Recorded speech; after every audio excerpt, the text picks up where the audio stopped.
Muy bien, 9 de la mañana, 36, no, me parece que un poquito más, 43 minutos en la República Argentina, 9:43 en todo el país, la temperatura 17 grados, el cielo está nublado. El Servicio Meteorológico Nacional decía que para el día de hoy iban a continuar las precipitaciones y que se va a limpiar todo durante el fin de semana. Parecería ser que tendremos un fin de semana lindo. Por ahora hay que bancarse todavía este cielo así, con alguna precipitación durante la jornada, con una alta humedad y en cualquier momento te garúa finito, como comúnmente se dice. Señores, esto es Un Buen Día por Chaco Televisión y aquí estamos para seguir compartiendo parte de nuestra historia, la que se forja todos los días, pero la que tuvo un pasado y que si no la aprendemos vamos a seguir cometiendo los mismos errores. De eso hablamos con el profesor Eduardo Barreto del Museo del Hombre Chaqueño. Un fuerte aplauso, profe. ¿Cómo anda, profe? Buen día, buen día. ¿Cómo andamos? ¿Todo bien?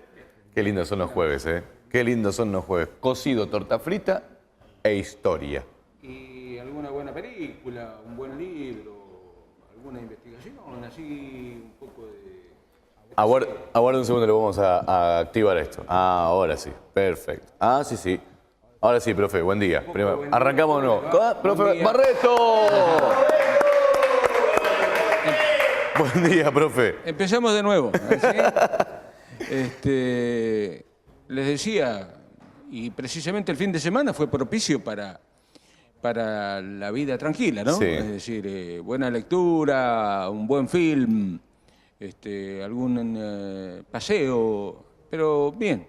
Lindo. Así que estamos tratando de desmenuzar esta última parte de la historia, llegando ya al siglo XXI, ¿no? Historia recontra contemporánea, parece que fue ayer. A veces resulta un tanto difícil historiar todo este periodo porque uno lo ha vivido y de pronto por ahí hace que se pierda objetividad, aunque nunca en historia la objetividad es absoluta, ¿no? Cortita la pregunta que le hago. ¿Se ha hecho más fácil investigar la historia a partir de la digitalización, de los medios de comunicación, de todo lo que hay dando vuelta? Sí, absolutamente. Sí, ¿no? Absolutamente. Por ejemplo, Va a ser mucho más fácil para los historiadores que vengan. Por ejemplo, la digitalización del diario El Territorio de acá del Chaco nos permite que podamos trabajar en nuestra propia casa con la computadora y el CD o el DVD, donde vamos hojeando hoja por hoja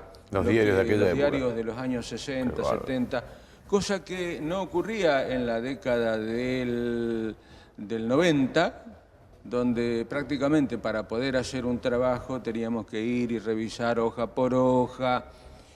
Y nos pasamos años en el archivo histórico buscando el material que después sirvió para las investigaciones posteriores que hicimos, ¿no? Qué bárbaro.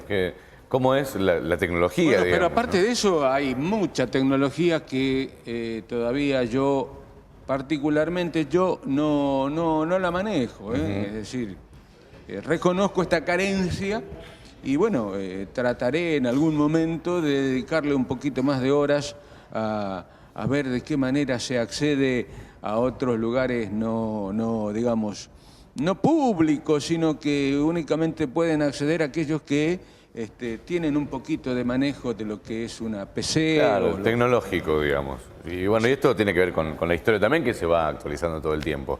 Bueno, situémonos imaginariamente en el año 1999. Terminaba un proceso, tanto nacional como provincial, y arrancaban otros, y empezaban a surgir nuevas cosas, sobre todo en lo social, en la República Argentina. Digamos que el efecto tequila, esta crisis económica y financiera que se dio en México en el año 1995, comenzó a sentirse en la Argentina alrededor del año 97 y hubo una especie de falta de creencia en el peso nacional. Y hubo una fuga masiva de capitales al extranjero. Esto es muy típico de los argentinos, cuando ven el peligro, alzan sus capitales y la ponen en los paraísos fiscales. En el año 97 hubo alrededor de 6.300 millones de dólares que se fueron, y no era un dato menor. Ante esto, para paliar el déficit de la balanza comercial, Menem y Cavallo tomaron algunas medidas, como decía el presidente, sin anestesia, ¿no? Como por ejemplo reducir el sueldo de los empleados públicos, congelar las jubilaciones y de alguna manera los que pagaron los platos rotos fueron los sectores de menores recursos. Como siempre va. Y además a esto se le suma el flagelo de la desocupación.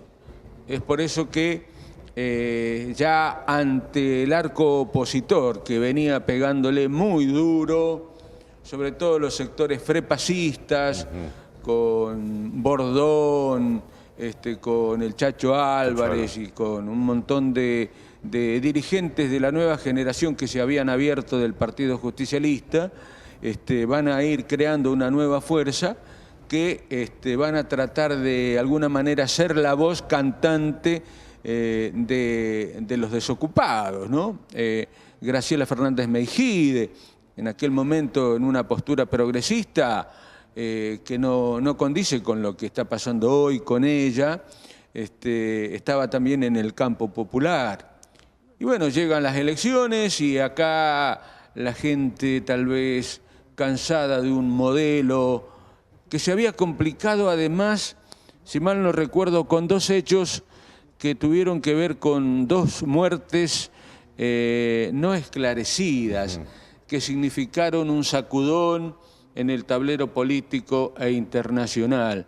Fue la muerte del fotógrafo Cabezas, que había estado investigando algunas actitudes, maniobras lícitas o no lícitas de Yabrán, que era un empresario muy vinculado a los sectores menemistas.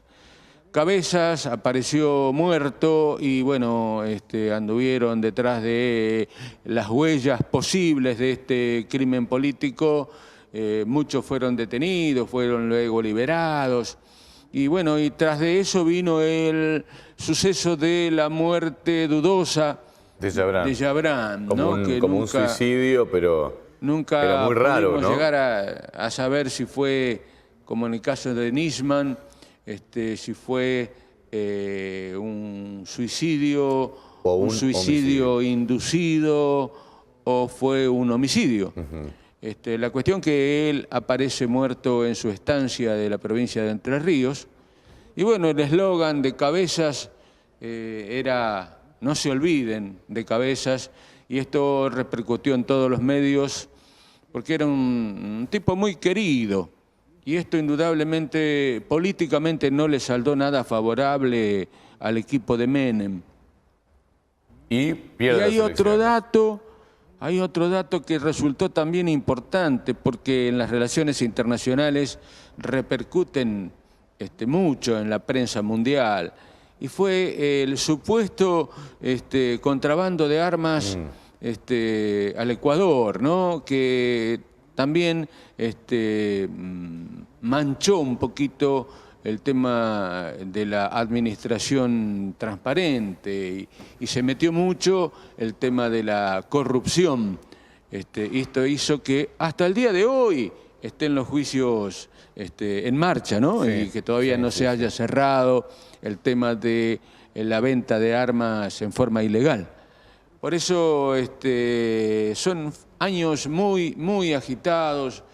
Tan agitados son, profe, que con la privatización de YPF empiezan a surgir los movimientos sociales. Creo que aquí Cavallo, con la privatización que fue votada por muchos de los que después aparecieron en el gobierno en los años 2000, como poniéndose la camiseta patriota, cuando ellos fueron los que votaron las leyes de privatización. Así que hay que distinguir bien en este tablero político quién es quién, para que después no nos tengamos que arrepentir. En Cutralcó, en el sur argentino, como también en Jujuy, se van a dar estas cuestiones vinculadas con el cierre de la fábrica, de las destilerías de YPF, y a partir de ahí van a hacer legal y legítimamente lo que se conoció como el nombre de movimientos sociales, mal llamados piqueteros.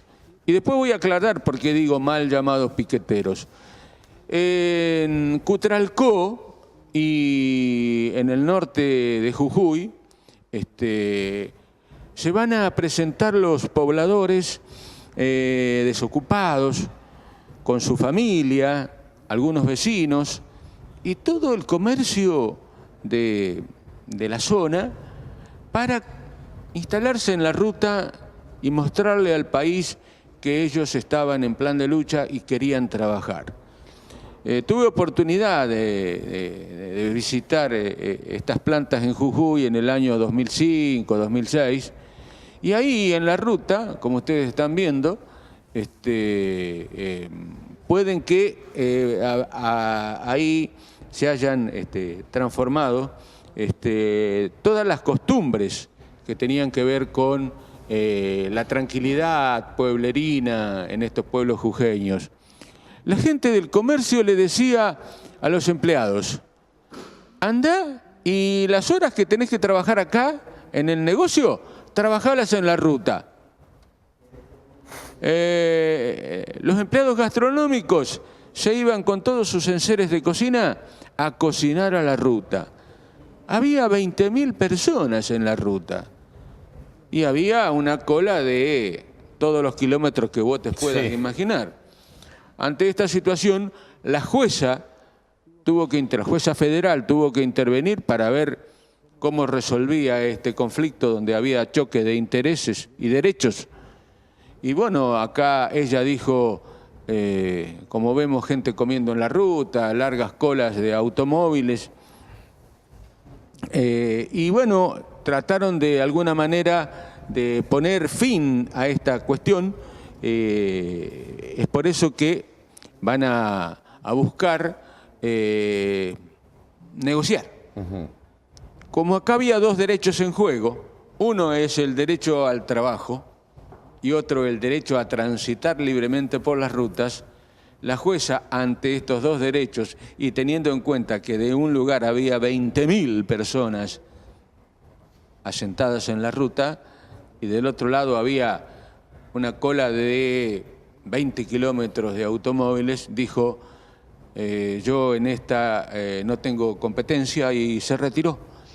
Por lo tanto, al retirarse, le da validez legal y legítima a los movimientos sociales. Estos movimientos sociales que después de retirarse de la ruta van a comenzar a organizarse en movimientos que van a tener una organización, un organigrama, y entre los métodos de lucha que se adoptan aparece el piquete. El piquete es un arma de lucha territorial para ganar un espacio determinado, ya sea cortando una ruta o un camino o una calle, y que ya había sido puesto en práctica en la Argentina en el siglo XIX, y acá en el Chaco ya habían comenzado también en la década del 30, cuando hubo la huelga de los algodoneros en el sudoeste de la provincia del Chaco, en Las Breñas precisamente. Ya habían puesto los carros cortando la ruta para que no pasen los que querían entregar la cosecha de algodón. Y bueno, el piquete también se hizo acá en Resistencia en el año 1915. 1915. Un piquete formado frente a la municipalidad porque se fue gestando un golpe de Estado contra los socialistas, que en ese momento habían ganado las elecciones y habían fundado la primera comuna socialista de América Latina. Es decir, que son años turbulentos donde el dirigente de la Rúa, acompañado por Chacho Álvarez, va a venir con una campaña presidencial tendiente a las elecciones del año 99, que va a ganar y se va a abrir un ciclo que prácticamente nos llevó al infierno y al borde de la disolución social en el año 2000 y 2001. De eso vamos a hablar el jueves que viene. Esto corresponde a otros relatos, porque todavía está Tagüinas en el poder político provincial y se anuncia ya la campaña de Ángel Rosas, que va a venir a ocupar prácticamente toda la década del 2000. Gracias, profe. Gracias. Gracias al Museo del Hombre Chaqueño, al profesor Eduardo Barreto, que viene siempre a contarnos de estas cosas que tanto nos interesa, nuestra historia, la de los argentinos. Gracias. Gracias. Aplausos para el profe.